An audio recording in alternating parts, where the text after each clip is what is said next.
Сәлем баршаңызға, қалдарыңыз қалай? Бүгінгі күндеріңіз сәтті өтсін. Бүгінгі тақырыпты бастамас бұрын каналға тіркеліп, лайк басып, комментария жазуды ұмытпаңыздар достар. Жарасымды жұп. Ақбота Нұрдың жас әншімен түскен видеосы елді қызықтырды.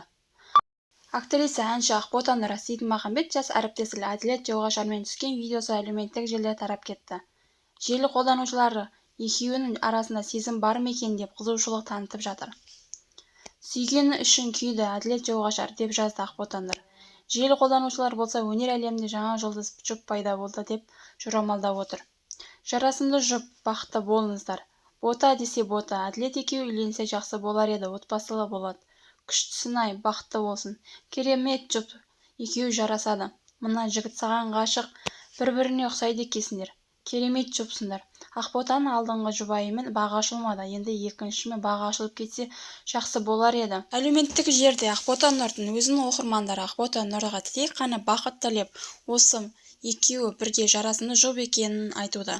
Екеуі қосылып үйленсе екен, балдарына әке болса жақсы болар еді деп жазылуда. Соңына дейін тыңдағаныңызға көп рахмет. Лайк басып, комментария жазып, каналға тіркелуді ұмытпаңыздар. Соңғы жаңалықтарды біздің каналдан көріп отыратын боласыздар.